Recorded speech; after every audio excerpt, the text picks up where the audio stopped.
வக்பு சட்ட திருத்தத்தை எதிர்த்து திமுக சார்பில் உச்சநீதிமன்றத்தில் வழக்கு தொடரப்படும் என முதலமைச்சர் மு.க. ஸ்டாலின் அறிவிப்பு. இஸ்லாமியர்களுக்கு எதிரான மசோதாவை திரும்ப பெற வேண்டும் எனவும் சட்டப்பேரவையில் முழக்கம்.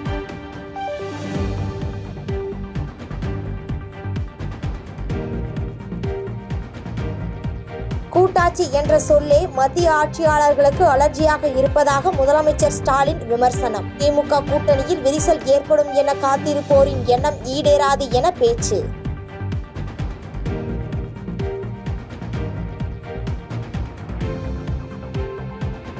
மத்திய அரசின் வக்பு சட்ட திருத்த மசோதாவுக்கு எதிராக தமிழக வெற்றிக் கழகம் சார்பில் இன்று போராட்டம். மாவட்ட தலைநகரங்களில் போராட்டம் நடத்த விஜய் அறிவுறுத்தல்.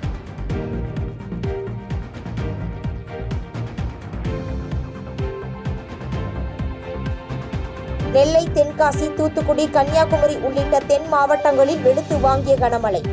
2 மணி நேரத்திற்கு மேலாக மழை கொட்டியதால் சாலைகளில் பெருக்கெடுத்த வெள்ளம்.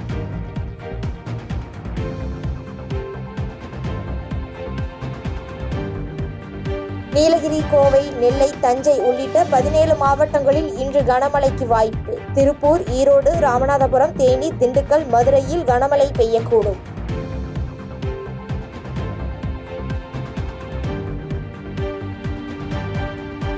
அண்ணன் ராம்குமார் பெற்ற 3 கோடி கடனை தன்னால் தர இயலாது. சிவாஜி வீடு முடக்கப்பட்ட விவகாரத்தில் நடிகர் பிரபு தரப்பில் உயர்நீதிமன்றத்தில் திட்டவட்டம்.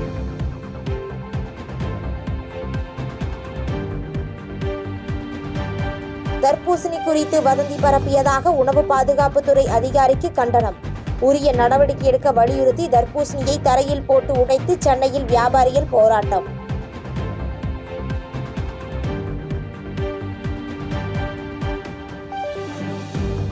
எல்லா விவசாயிகளும் தர்பூசணியில் ரசாயனம் கலப்பதாக கூறவில்லை என உணவு பாதுகாப்புத்துறை அதிகாரி சதீஷ்குமார் விளக்கம்.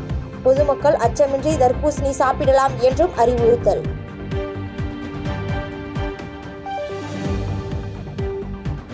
மூன்று நாள் பயணமாக இன்று இலங்கை செல்கிறார் பிரதமர் மோடி.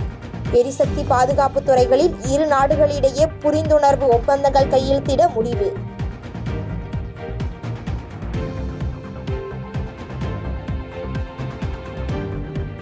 தேர்தல் நேரம் என்பதால் கோயில் திருவிழா நாடகம் போல வாக்குகளை பறிக்க கச்சத்தீவு தீர்மானம். நாம் தமிழர் கட்சி ஒருங்கிணைப்பாளர் சீமான் விமர்சனம். தேர்தல் வரும்போது அந்த இனப்பு சொந்தங்களெல்லாம் நாங்கள் பேரழிச்சு கொண்டு எழும்போது அந்த வாக்கை குறிவைத்து நகருகிற அற்ப நாடகத்தை இந்த திராவிடர்கள் நிறுத்திக்கணும். எங்களை என்னவா நீங்கள் மதிப்பிடுங்க. இவ்வளவு காலம் கழிச்சு திடீர்னு கச்சத்தீவு மேலே பாசம் வருது, திடீர்னு எங்கள் தாத்தா முக்கியத்தவர் மேலே பாசம் பற்றும் வருது. இதெல்லாம் வாக்கு பறிக்கிற அற்ப நாடகம். இதை தமிழ் சமூகத்தின் இளைய தலைமுறை பிள்ளைகள், என் தம்பி தங்கைகள் கூர்மையாக அதை கவனிச்சு இது பண்ணணும். உதகை மற்றும் கொடைக்கானலுக்கு வாகனங்கள் செல்ல விதிக்கப்பட்ட கட்டுப்பாட்டால் மக்கள் கடுமையாக பாதிக்கப்பட்டுள்ளனர். தமிழக அரசு தொடர்ந்து மேல்முறையீட்டு மனுவை இன்று விசாரிப்பதாக சென்னை உயர்நீதிமன்றம் அறிவிப்பு.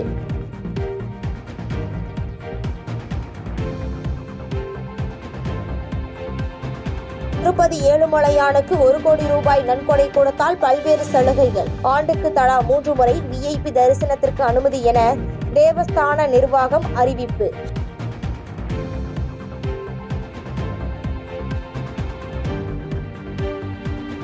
மியான்மர் நிலநடுக்கத்தில் உயிரிழந்தோர் எண்ணிக்கை 3185 அதிகரிப்பு. கட்டட இடிபாடுகளில் இருந்து மீட்கப்பட்ட சடலங்கள்.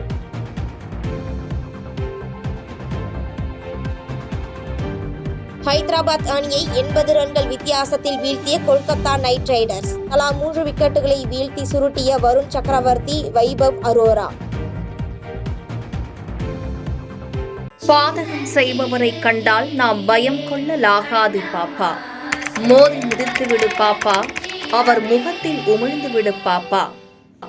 அண்மை செய்திகளை உடனுக்குடன் தெரிந்து கொள்ள இணைந்திருங்கள் எம் நாடு தொலைக்காட்சியுடன்.